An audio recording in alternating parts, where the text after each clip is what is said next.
આ દાન ઘાટી પર ભગવાન કૃષ્ણએ ગોપીઓ પાસે દાન માંગ્યું છે. આ વિશ્વની સૌથી પહેલી ટેક્સ પરંપરાનો શુભારંભ એ ભગવાન શ્રી કૃષ્ણએ કર્યું. ગોપીઓ દહીં વેચવા જતી હતી અને ગોપીઓને કીધું કે તમારે દાણ આપવું પડશે, ટેક્સ આપવું પડશે, થોડુંક દહીં મને પણ ખવડાવવું પડશે. ગોરસ એટલે ગો એટલે ઇન્દ્રિય, અને ઇન્દ્રિયમાંથી જે આપણને લૌકિક રસ ઉત્પન્ન થાય છે, લૌકિક મોહ ઉત્પન્ન થાય છે, એને મોહન હરી લે છે. અને જે ઇન્દ્રિયોના અંદર લૌકિકતા છે, બહિર્મુખતા છે, એ મોહનની કૃપાથી એને હરીને એ મોહન એની બધી જ इंद्रियों आसक्ति एना चरणारविंदों में करावी दे छे. आइए हम अपने सर्वस्व इंद्रियों के साथ सर्वस्व का तन मन और धन का भाव से प्रभु के श्री चरणारविंदों के अंदर हम समर्पण करें. दान घाटी का स्मरण करते हुए गोविंद को अपने आप का न्योछावर करें, अपना दान प्रदान करें.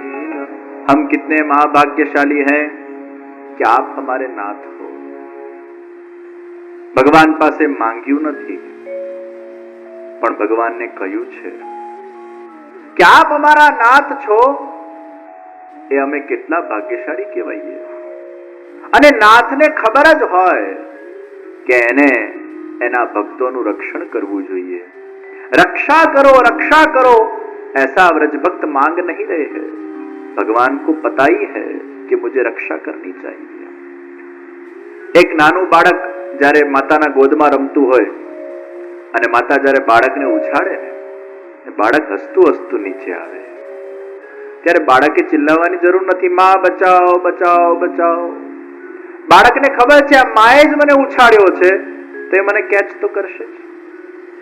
આપણા જીવનમાં પણ જ્યારે દુઃખ આવે, કષ્ટ આવે, ભગવાન પાસે આપણે માંગવાનું નથી, કારણ કે ભગવાને જ તો આપ્યું છે. એ માએ તો તમને ઉછાળ્યા છે, એ જ તમારી કસોટી કરી રહ્યો છે, એ જ તમને આ દુઃખ આપી રહ્યો છે. એના સામે જઈને તો આપણે એવું જ કહેવાનું હોય, હે પ્રભુ, ये संसार रूपी भवसागर के अंदर मुझे तैराना हो तो तैराना और डुबाना हो तो डुबाना. सब कुछ आपके श्री चरणारविंदों में मैं समर्पित करता हूँ. मुस्कुराते मुस्कुराते ठाकुर जी की सेवा करते वक्त मनोमन भगवान से बातचीत करना कि हे प्रभु, आप ही मेरी कसौटी ले रहे हो, आप ही मुझे ये विघ्न दे रहे हो, आप ही मुझे ये दुख दे रहे हो, लेकिन मुझे श्रद्धा है कि दुख को सामना करने की भी शक्ति आप ही दोगे, मार्ग भी आप ही निकालोगे, कहीं न कहीं इसका निवारण भी आप ही करोगे, या तो दुख दूर करके या तो दुख को सहन करने की शक्ति देकर. हे प्रभु, हमें ऐसा धैर्य प्रदान करो. दुख दूर करवानी માંગણી ભગવાન પાસે નથી કરવાની, કારણ કે ભગવાને શું સમજીને આપણને દુઃખ આપ્યું છે, એની કયા પ્રકારની એમાં લીલા છે એ આપણને ખબર નથી. પણ ભગવાનને આપણે એટલું જ કહીએ છીએ, તું ही मुझे शक्ति प्रदान करो. कृष्ण कृष्ण महाभाग, हम बहुत भाग्यशाली है कि आप हमारे नाथ हो.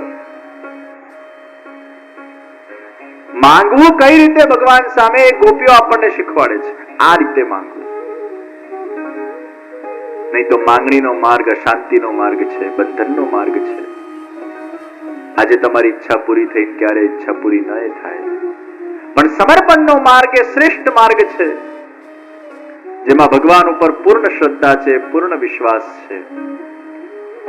મનમાં स्वतः तसल्ली बनी जाए, मड़ी जाए છે कि भगवान हमारे साथ है और हम भगवान के पास है. गोपियोनी ए विनंती थी, भगवाने गिरिराज बाबाने धारण કર્યા અને गिरिराज बाबाने धारण કરીને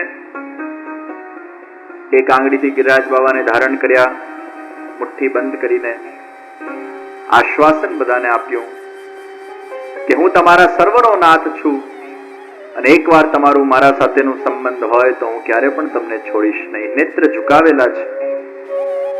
ચતુર્ભુજ સ્વરૂપના દર્શન ભગવાને આપ્યા. એક હાથથી ભગવાન વાંસળી વગાડતા ગયા, એક હસ્તથી ભગવાને ગિરિરાજને ધારણ કર્યા, એક હસ્તમાં શંખ છે અને 4 હાથવાળા ભગવાને દર્શન આપ્યા તો બધા જ વ્રજવાસીઓએ શ્રી गोकुलनाथ जय जयकार કર્યો। अरे ये तो हमारा गोकुल वाला नाथ है। वो चतुर्भुज स्वरूप के दर्शन हुए, श्री गोवर्धन नाथ का जय जयकार हुआ, श्री गोकुलनाथ का जय जयकार हुआ और भगवान ने अपने दिव्य स्वरूप के माध्यम से सभी के मन का इस भांति आकर्षण किया। 7 दिवस भूख्या तरस्या खाधा पीधा वगर केवल मात्र એ ભગવાનના એ સ્વરૂપામૃતનું પાન કરતા કરતા સર્વ વ્રજ ભક્તો એ ભગવાનના એ દિવ્ય શરણના અંદર એ પરમ શાંતિનો અનુભવ કરી રહ્યા છે। અને એ ગોવર્ધનનાથજીનું જે સ્વરૂપ એને જ આપણે શ્રીનાથજીનું સ્વરૂપ કહીએ છીએ।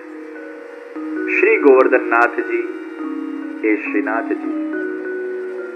આગળનું શ્રી લીધું, પાછળનું નાથ લીધું, गोवर्धन खाई गया એટલે થઈ ગયું શ્રીનાથ। એ લાંબુ પડે છે। આગળનું શ્રી લીધું, નાથ ખાઈ ગયા, કરી નાખ્યું શ્રીજી। તો શ્રીજી એટલે श्री गोवर्धननाथ जी। भगवान ने जो गोवर्धन को धारण किया और वो जो भगवान का अति ग्रेसफुल जो स्वरूप है वही हमारे श्रीनाथ जी है, जो भक्तों का रक्षण करते हैं, जो भक्तों का कल्याण करते हैं, जो भक्तों का उद्धार करते हैं, जो भक्तों के मनोरथों को परिपूर्ण करते हैं। जिस भक्त की जैसी पात्रता उसके आधार पर भगवान उसके जीवन के अंदर वो फल उसको प्रदान करते हैं। जिसको जिसकी आवश्यकता उसको भगवान वो आवश्यकता उसकी परिपूर्ण करते हैं। वो ग्रेसफुल भगवान हमारे श्रीनाथ जी बाबा है, जो गोवर्धन लीला का साक्षात स्वरूप है।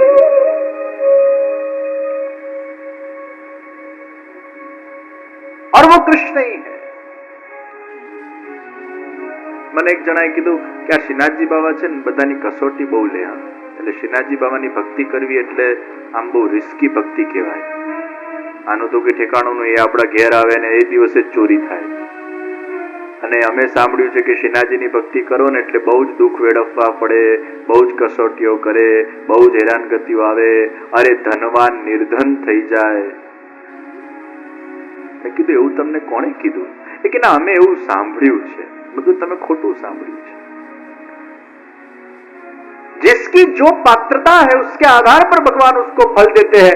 और जहां तक बात रही पैसे की, तो भारत में रिचेस्ट व्यक्ति कौन है? अंबाणी છે। હમણાં જેમના લગ્ન પૂરા થયા એ કોના ભક્ત છે? કોના ભક્ત છે? શ્રીનાથજીના ભક્ત છે। तो रही बात अगर पैसे की, तो भारत के जो सबसे धनिक परिवार है वो भी हमारे श्रीनाथ जी बाबा के ही भक्त है। पर भगवान को हम पैसों से कभी भी तोलते नहीं, भगवान को तो भाव से तोलते हैं। और भगवान कभी भी पैसे से तुलते भी नहीं, वो तो भाव प्रेम के भूखे है। તમારી પાત્રતા પ્રમાણે ભગવાન તમને ચાહે પૈસા આપે, ચાહે કંચન બનાવે, ચાહે નિષ્કંચન બનાવે। ભગવાન કંચનોના પણ છે અને ભગવાન નિષ્કંચનોના પણ છે। ભગવાન તો એક એવા સૂર્ય છે જે બધાને પ્રકાશ આપે છે। પૈસાથી ભગવાન તોલાય?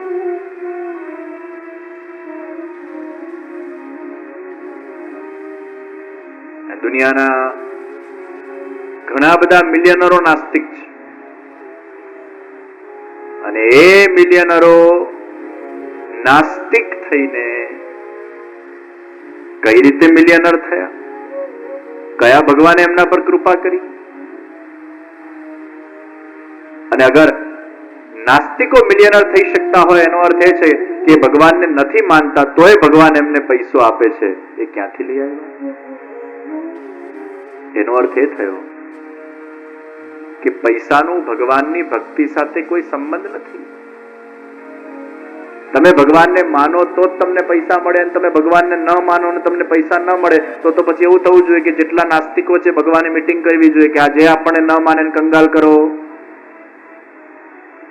જે આપણને નથી માનતા એને હેરાન કરો।